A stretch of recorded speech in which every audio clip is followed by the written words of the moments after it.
The waterfall stopped first, then the misting system, then the outdoor kitchen faucets, then the pool filtration went dead. 150 guests at the biggest 4th of July party in Hill Country stood in 94-degree heat, watching every water feature shut off like someone had flipped a switch. Because someone had. Me.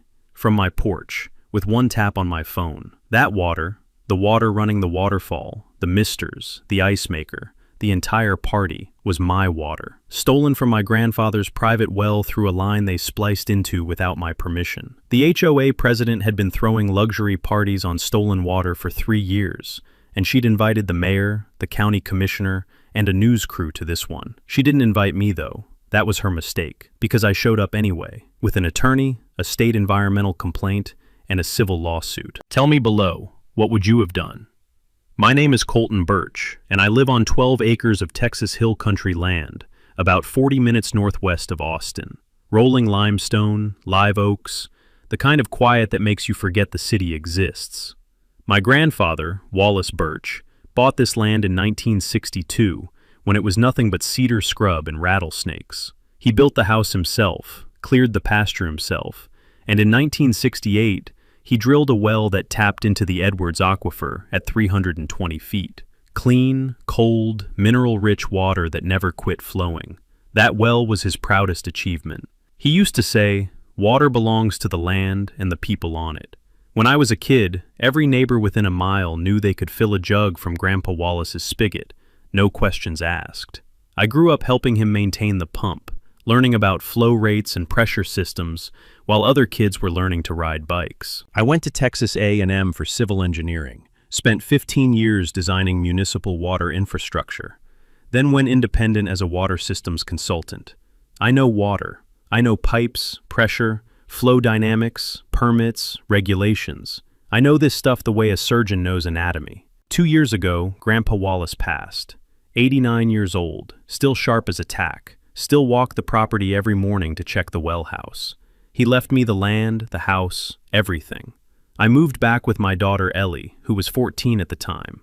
We were going to honor what he built, keep the land the way he kept it, maintain the well, live quiet. We buried Ellie's mom 4 years before the move. Cancer, quick and merciless.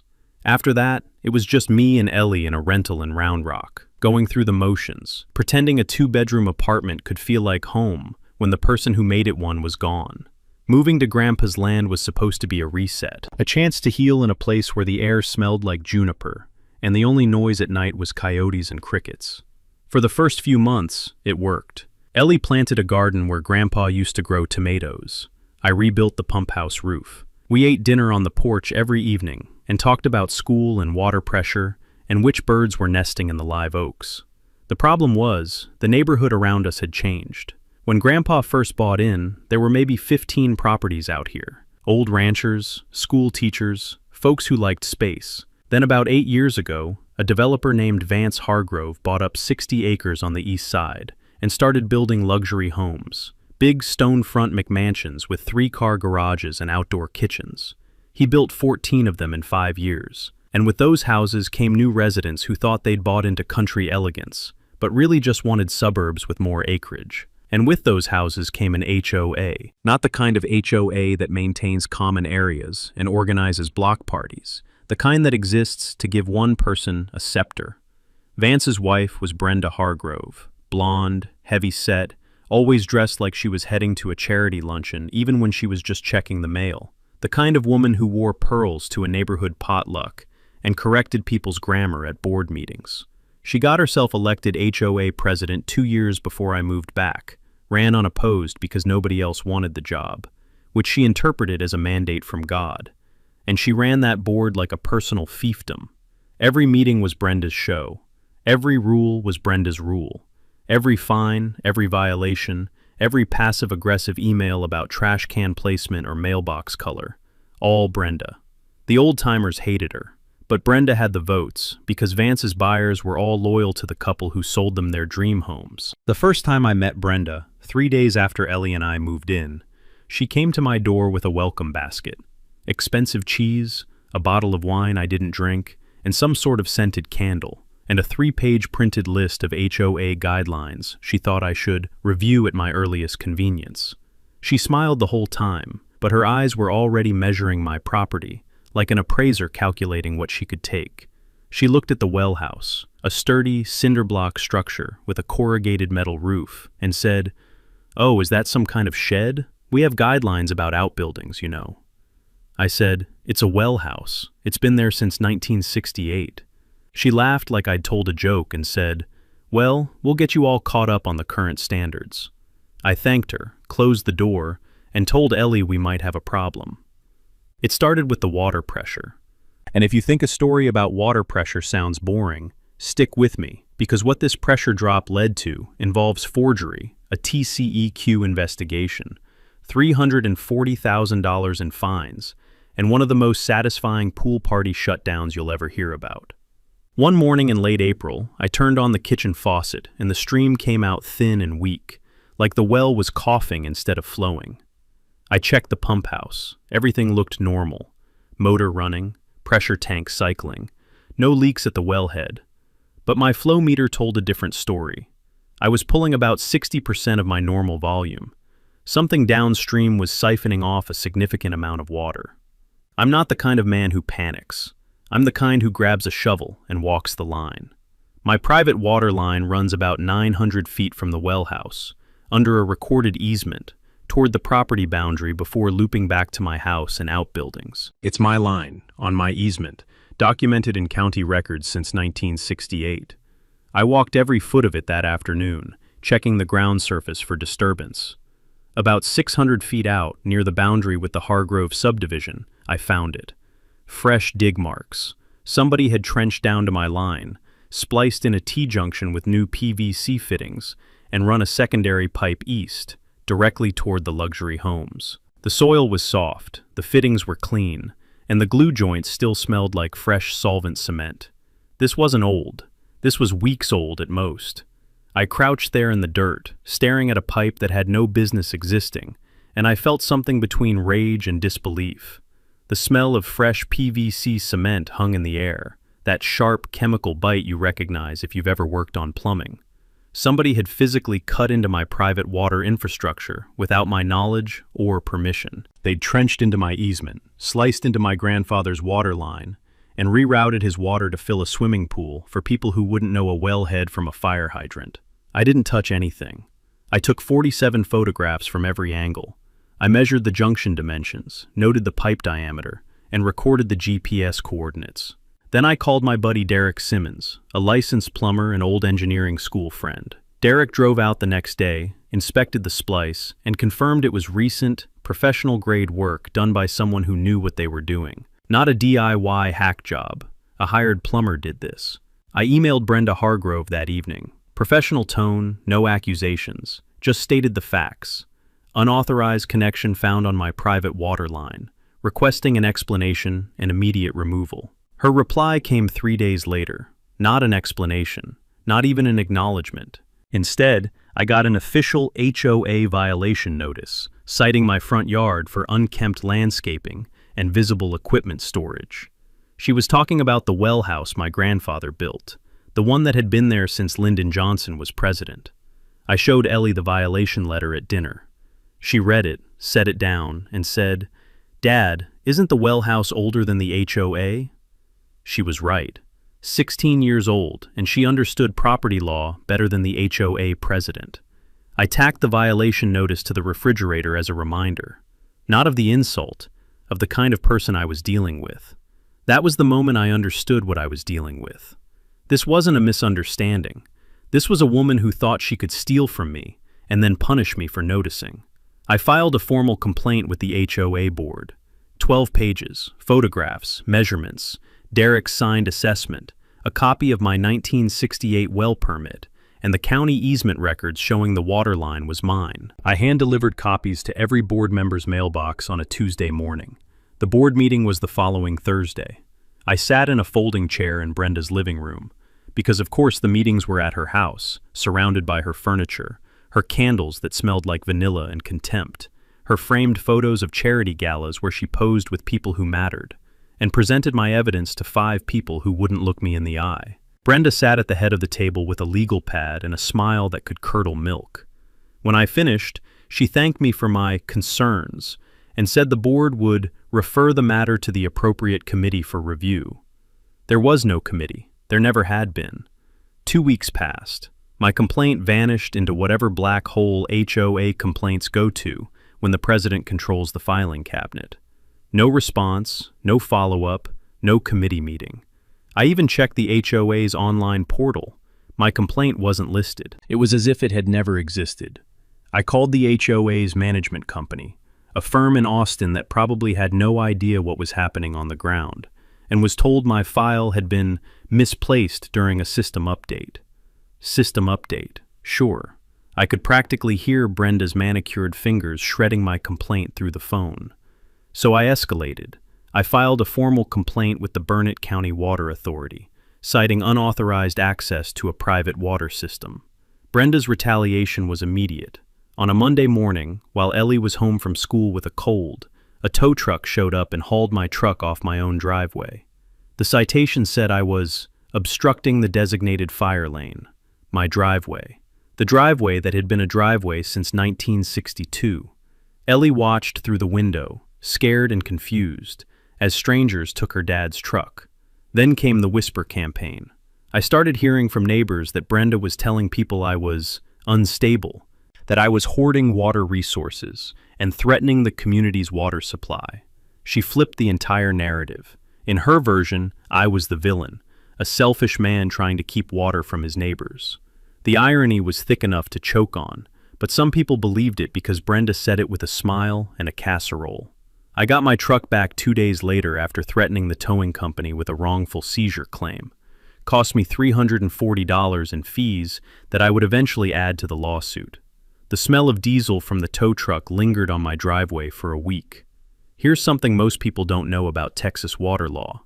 If you have a well drilled before an HOA was formed, that well is grandfathered. The HOA cannot annex it, regulate it, or claim shared rights to it. Your well, your water, your line. Period. That's not an opinion. That's Texas water code. You can look it up yourself. And the moment someone taps into your private water system without authorization, it's not a neighborhood dispute. It's theft of a utility resource. And in Texas, that carries civil and potentially criminal liability. The county finally sent an inspector, a guy named Dale Murchison, mid-50s, khaki pants, clipboard, seemed competent enough.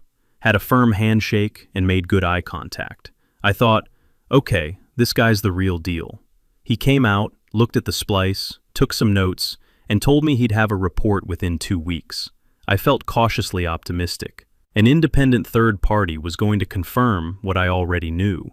What I didn't know was that Vance Hargrove had already gotten to Dale. I found out later, much later, that Vance hosted a barbecue the weekend after the inspection. Casual, friendly, just some brisket and cold beer on a Saturday afternoon. Dale Murchison happened to be there. So did 3 county employees from the planning department. Vance was a developer who'd been greasing local wheels for a decade. He knew exactly how to make a problem go away without ever saying the words out loud. A handshake here, a round of golf there, maybe a mention of some land that might be available for a good price. And suddenly, everyone understood that the Hargrove properties weren't to be scrutinized too closely. That's how things work sometimes in small counties, not through envelopes of cash, through relationships and favors and the understanding that some people are too connected to bother. 2 weeks later, I got the inspection report. No actionable violation found. 4 words that told me everything I needed to know about how deep the rot went. The report didn't address the splice. It didn't mention the pressure drop. It was written in the kind of deliberately vague language that bureaucrats use when they've been told to look the other way. I read it 3 times, sitting at my kitchen table, listening to the well pump cycle in the background. Grandpa's well, pushing water through Grandpa's line, and someone was stealing it while the county shrugged. I remember the exact moment I read that report. There was a mockingbird singing outside the kitchen window, and the afternoon light was hitting the floor in that golden way it does in late spring in the hill country. Everything looked peaceful, but the paper in my hands felt like a door slamming shut. That night, after Ellie went to bed, I sat on the porch with a glass of water from my own well and made a decision. I was done playing by their rules. I was done filing complaints with people who threw them away. I was done trusting a system that had been bought and paid for by brisket and handshakes. If the local channels were compromised, I was going to build a case so complete, so devastating, and so public that no backyard barbecue in the world could make it disappear. I pulled out a notebook and started writing. Not a complaint this time, a plan. Every line item was a step. Every step had a deadline. Every deadline pointed toward one date on the calendar that Brenda didn't know was coming for her. I stopped talking to Brenda. I stopped filing with the HOA. I stopped expecting the county to help, and I started building. The deeper I dug, the bigger the hole got. And I don't mean my trench near the property line. I mean the pit of fraud, negligence, and corruption that Brenda and Vance Hargrove had been covering with landscaping and cocktail parties for the better part of a decade. I drove to the county clerk's office in Burnet and started pulling records, original well permits, property surveys, water connection permits for every home in the Hargrove subdivision. I'm a civil engineer. I know what proper infrastructure paperwork looks like.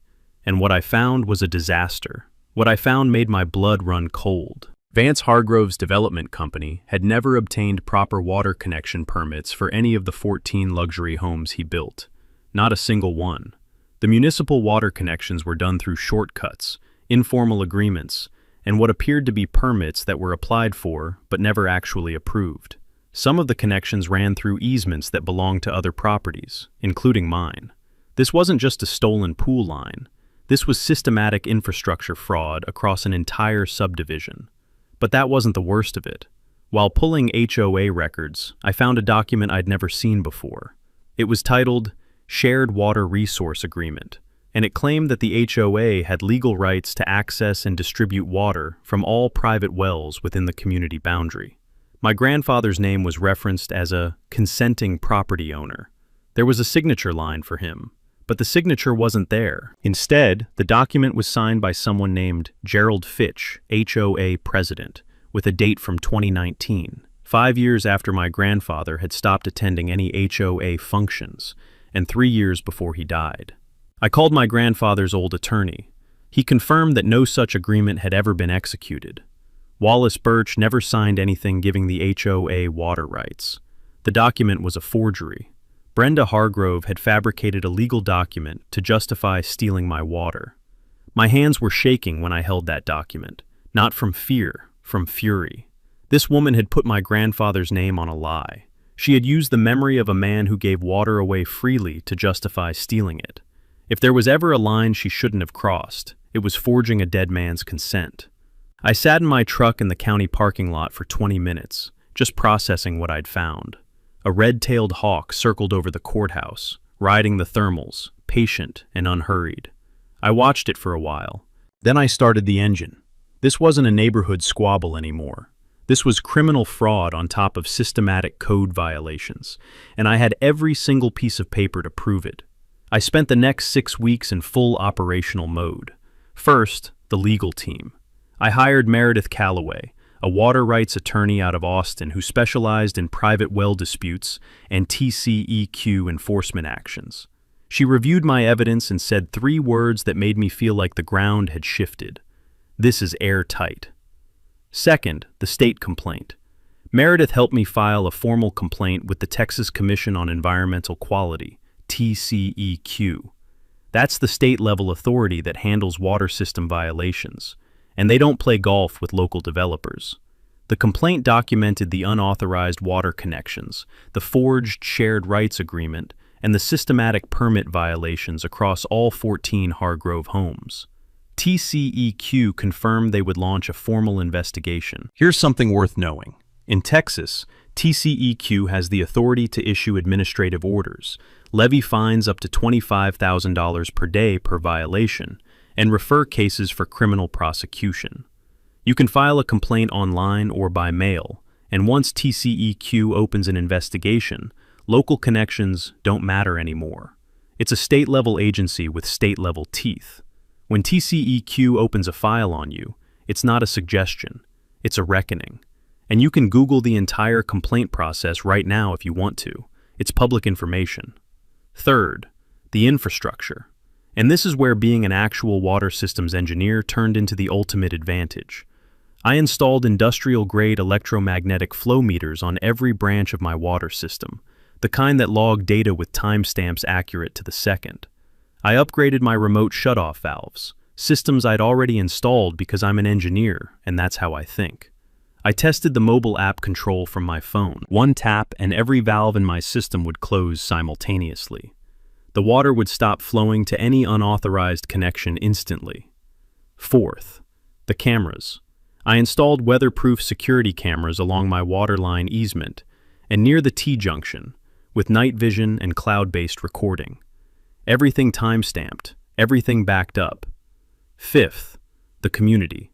I started talking quietly to the old-timers, the original homeowners from before Vance turned the east side into McMansion Row. Turns out, I wasn't the only one Brenda had bullied.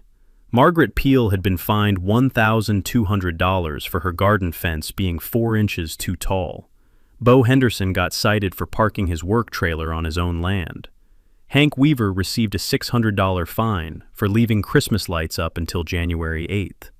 Every single one of these people had a story about Brenda treating the HOA like a weapon and the neighborhood like her personal kingdom. They were all tired and angry, and when I explained what I'd found, the stolen water, the forged documents, the rigged inspection, they were all willing to stand together. Margaret said, "Just tell us when and where." Bo said something less polite that I won't repeat here, but his meaning was clear.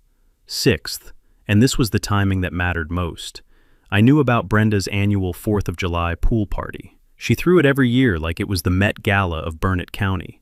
200 invitations, catered food, live music. The mayor came. The county commissioner came, local press came, and this year, she'd just finished installing a 25,000-gallon luxury swimming pool with a cascading waterfall, a misting system, an outdoor bar with running water, and a restaurant-grade outdoor kitchen, all of it fed by one source, my stolen water line. Another thing worth knowing. Remote shutoff valves for private water systems are commercially available products. You can buy motorized ball valves with Wi-Fi controllers for a few $100s and install them yourself. They connect to your phone through an app, and you can open or close any valve from anywhere with cell service. For someone like me, it was basic engineering. For Brenda, it was going to be the worst surprise of her life. Sixth, the allies nobody saw. Meredith had discreetly contacted the assignment editor at the local news affiliate, not to plant a story, just to let them know that if they were covering Brenda's party on July 4th, they might want to stick around a little longer than planned. The editor was curious. Meredith said, "Just keep the cameras rolling." I looked at the calendar. July 4th was 5 weeks out. I marked it in red and wrote one word next to it. Done. Brenda smelled something. She couldn't see my case, but she could feel the ground shifting. 3 weeks before the party, she sent me a registered letter on HOA letterhead, declaring my well a potential safety hazard to community health, and threatening to petition the county for condemnation proceedings. It was legal nonsense. A maintained, permitted, grandfathered private well can't be condemned by an HOA. But it was designed to scare me. It didn't. The letter smelled like expensive perfume, which somehow made it worse. Vance showed up at my property the next day with a man in a blue suit who introduced himself as their attorney. He spoke in that particular tone lawyers use when they want to sound reasonable while making threats. Something about property boundary disputes and potential liens and the cost of prolonged litigation. I stood on my porch, hands in my pockets, and let him finish. Then I said, "You should talk to my attorney," and gave him Meredith's card. He looked at the card, then he looked at the card again. Then he looked at Vance. Something in his expression shifted, the kind of shift that happens when a lawyer realizes his client hasn't told him the whole story. They left without another word. The crunch of their shoes on my gravel driveway was the most satisfying sound I'd heard in weeks. The worst part came through Ellie. She came home from school one afternoon, dropped her backpack by the door, and sat at the kitchen table without saying a word. When I asked what happened, she told me that Brenda's kids had been telling everyone at school that we were going to lose our house, that I was a water thief, that I was crazy and dangerous. My 16-year-old daughter, sitting at the table where my grandfather used to drink his morning coffee, asking me with tears in her eyes if we could please just let them have the water so everything could go back to normal. I knelt down, took her hands, and told her something my grandfather told me once. Ellie, when someone steals from you and then tells you you're the problem, that's not a reason to give in. That's a reason to stand up. We're going to be fine. I promise. That night, after she went to sleep, I sat on the porch and stared at the stars over the hill country. The Milky Way was out, that thick band of light. You can only see this clearly when you're far enough from the city. Grandpa used to call it God's waterline. I sat there and felt something cold and clear settle into my chest. Not anger, not sadness.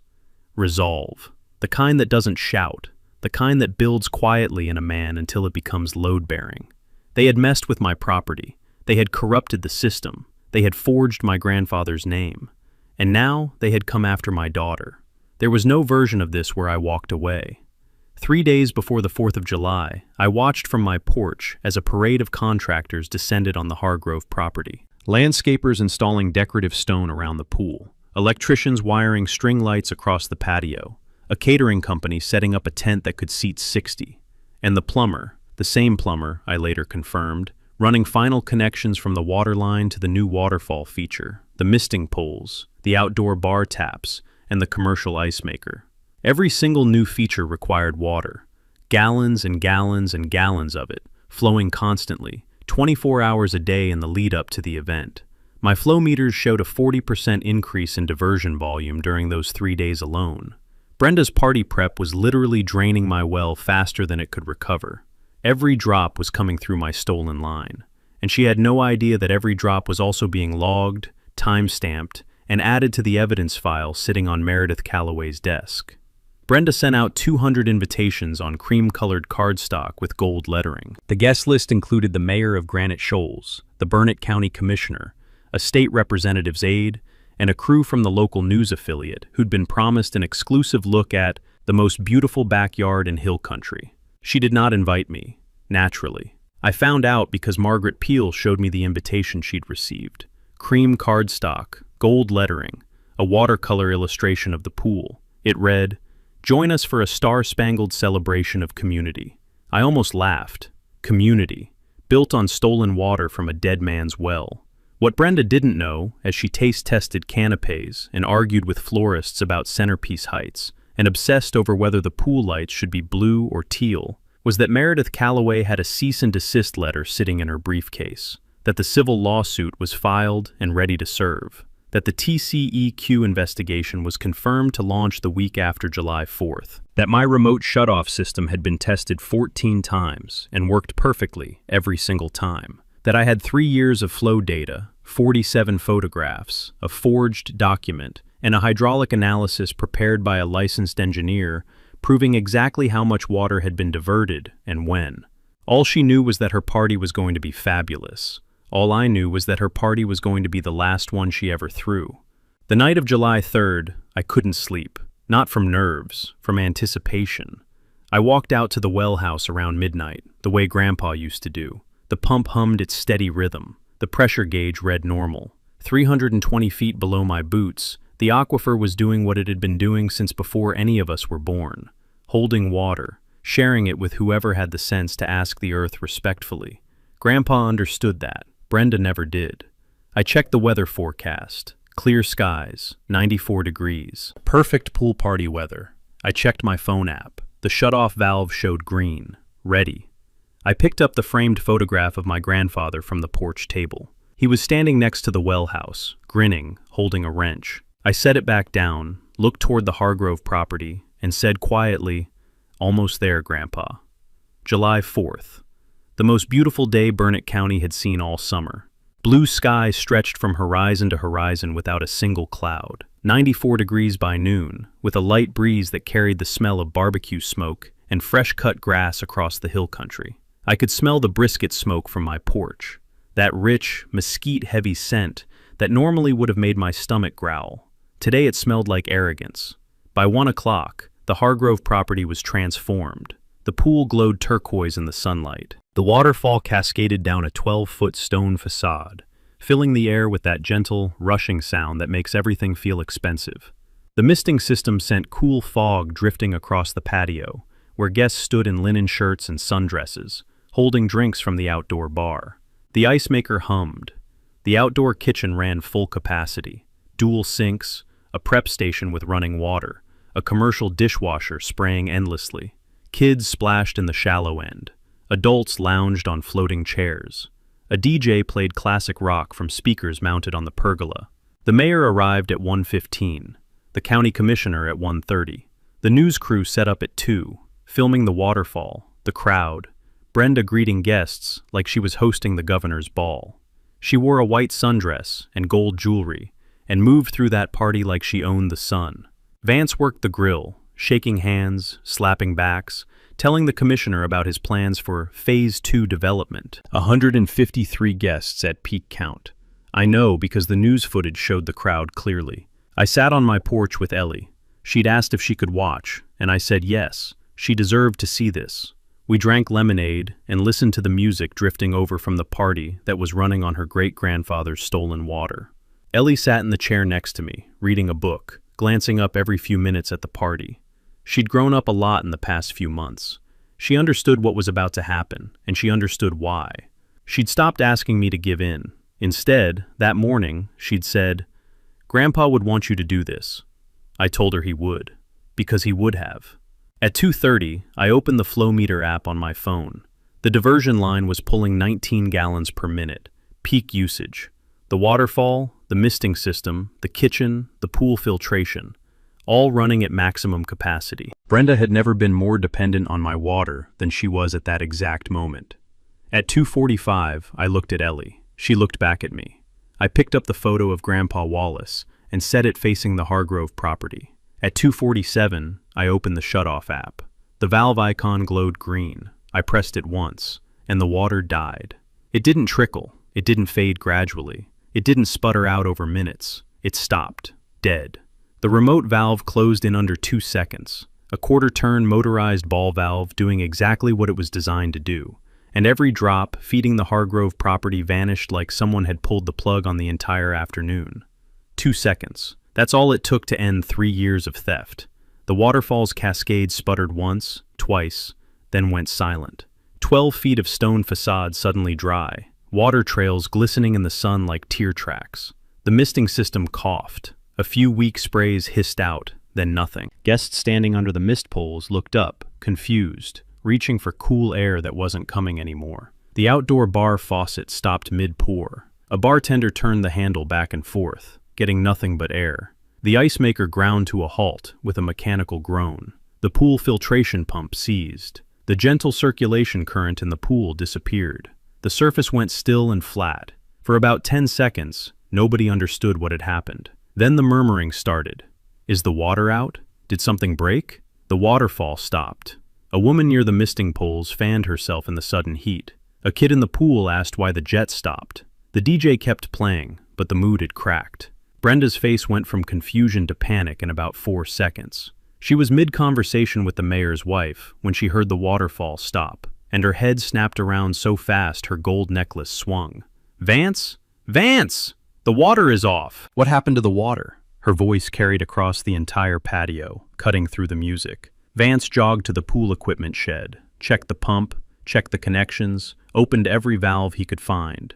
He came back looking pale and sweating, and not just from the heat. Nothing was broken, nothing was clogged. The water was simply gone, like it had never been his to begin with, which of course, it hadn't. The news camera operator, to her eternal credit, swung around and started recording the chaos. I stood up from my porch chair. I straightened my shirt. I picked up a leather folder from the table. Meredith Calloway was already walking up my driveway in a gray suit, briefcase in hand, exactly on schedule. We'd rehearsed the timing the day before.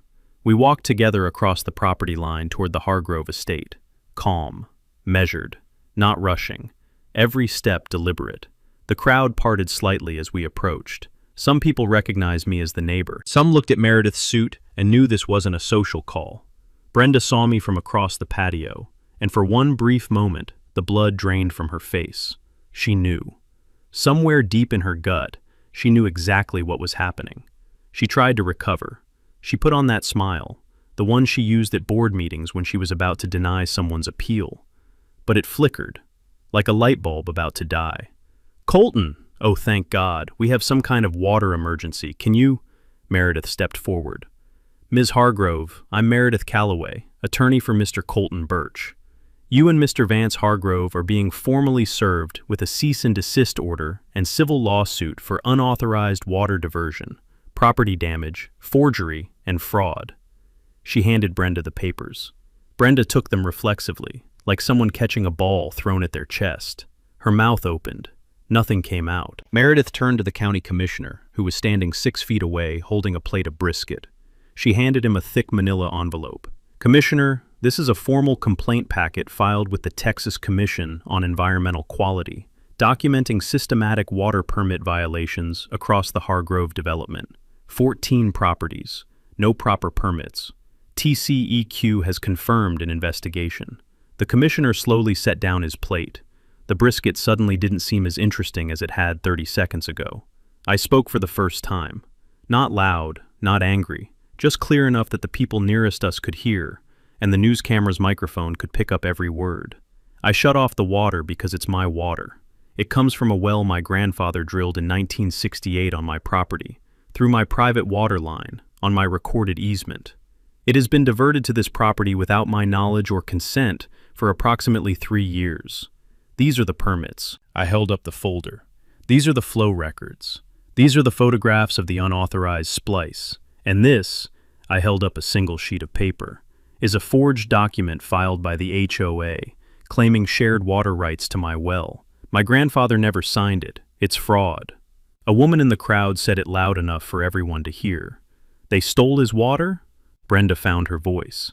"This is ridiculous. This is a community resource. You can't just—" "It's a private well on private property, with a private easement recorded since 1968, Meredith said. "There is no community resource. There never was. The document claiming otherwise is forged." Vance pushed through the crowd. "Now hold on, we can talk about this. This is just a misunderstanding." "Mr. Hargrove," Meredith said with the calm of a woman who had spent 2 months building a file that could sink a development company. 14 homes in your development have no proper water connection permits. You'll be hearing from TCEQ directly. My client has no further comments." The commissioner was reading the complaint packet, flipping pages, and his face was getting darker with every page. The mayor leaned over his shoulder, read something, and took a step back. I looked at Brenda.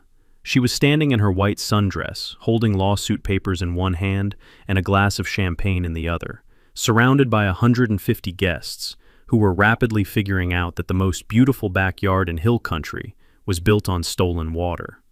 The silence that followed was the loudest thing I'd ever heard.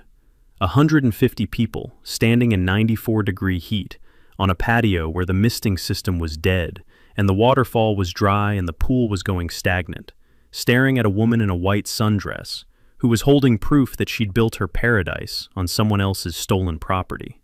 I said one line, the only line that mattered. "You've been throwing parties on stolen water for 3 years, Brenda. This one's the last." The news camera caught Brenda's face at the exact moment those words landed. I've seen the footage since. It's the face of someone who just realized that every shortcut, every lie, every forged document, and every bullied neighbor had finally come due, all at once, in front of everyone. I turned around and walked back to my property. Meredith walked beside me. Behind us, the party collapsed. Guests left in waves. The news crew kept filming. Brenda screamed something I didn't bother to hear. Ellie was standing on the porch when I got back. She didn't say anything. She just hugged me. She smelled like sunscreen and lemonade. And over her shoulder, I could see the Hargrove waterfall, dry, silent, and done. In the distance, car engines started, doors slammed, and the sound of a party dying carried across the hill country air like something finally being set right. From somewhere inside the Hargrove house, I could hear Brenda screaming. Not at anyone in particular, just screaming. The sound of a woman who had just watched 3 years of stolen power evaporate in 90 seconds.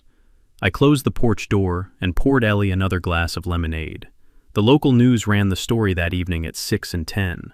By morning, it was statewide. The TCEQ investigation moved fast.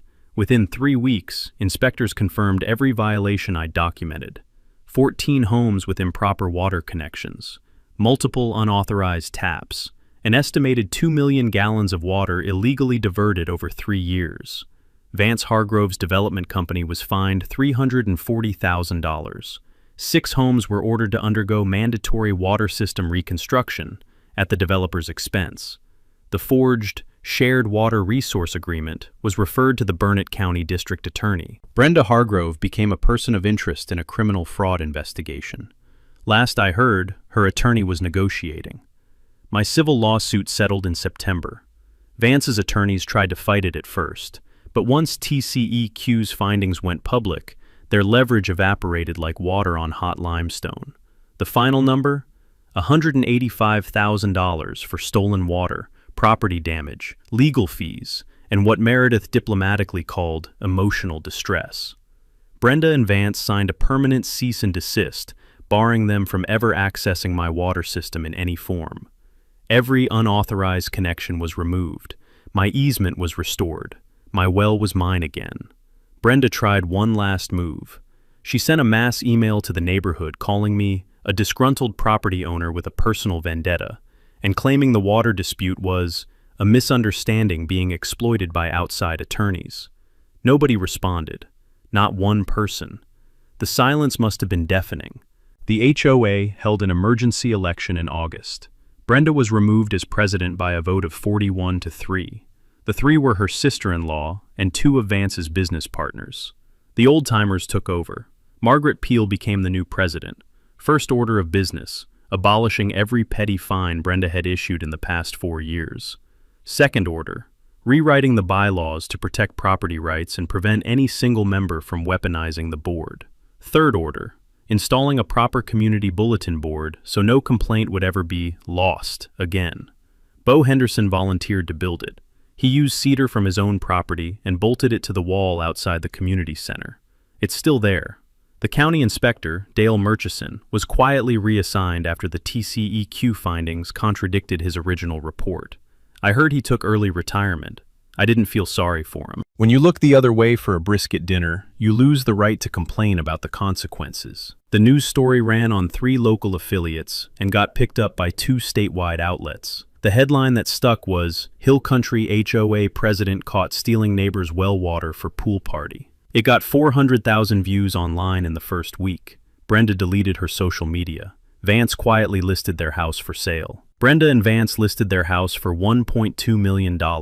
Last I checked, it had been on the market for 5 months with no offers. Turns out nobody wants to buy the most famous stolen water house in Hill Country. The real estate listing doesn't mention the pool. Funny how that works. But here's the part that matters most to me. I took a portion of the settlement money and built something on the southeast corner of my property, right near the road where anyone could access it. A small stone pavilion with a stainless steel spigot connected to my well's filtration system. Clean, cold, tested water, available to any neighbor who needs it. No charge, no sign-up sheet, no HOA approval required. We built it over a weekend.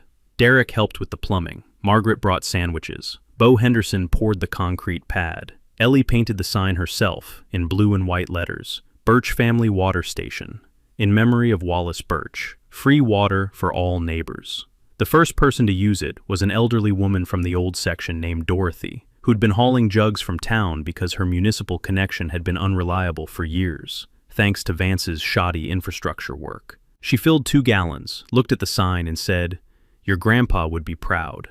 I had to turn away for a second because something got in my eye. Definitely dust. Hill Country is dusty. The water station gets used almost every day now. Runners stop by on their morning route. Kids on bikes fill up bottles in the summer. One of the families from the new section, a young couple with a baby who had nothing to do with Brenda's mess, brings a jug every Sunday. They always wave. I always wave back. That's what a neighborhood is supposed to look like. 6 months later, I stand by that station sometimes in the evening, watching the sun go down over the 12 acres my grandfather loved. The well still runs, the land is still ours, and the water flows free, the way it always should have. Grandpa Wallace taught me that some things aren't for sale. Not the water, not the land, not your integrity. Brenda Hargrove taught me that too, just not the way she intended. If you've ever dealt with an HOA that went too far, a neighbor who thought the rules didn't apply to them, or someone who tried to take what was yours and call it community, I want to hear your story. Drop it in the comments. Share this with someone who needs to know they're not alone. And if you haven't already, hit that subscribe button. Because next week, I've got a story about a man who discovered his HOA was secretly renting out his backyard easement to a cell tower company. You don't want to miss it. So here's what I take away from Constance's story, and I hope you do too. Brenda Halfgrow didn't lose because she stoned water. She lost because she confused authority with ownership. She sat in that HOA chair long enough that she started to believe the chair made her untouchable. She thought filing a false document was just paperwork that no one would ever check. She thought bullying a quiet man and his daughter would make them disappear. And she thought throwing a party in front of the mayor would somehow protect her from the truth. It didn't. What beat Brenda wasn't anger. It wasn't luck. It was preparation. Costin documented everything. He hired the right attorney. He filed with the right agency. He didn't shout, he built. And when the moment came, he didn't just shut off the water. He shut down the line. The part that stayed with me, though, is the water station. That's who Costin really is. Not a man who wanted revenge. A man who wanted to honor his grandfather and protect his neighbors.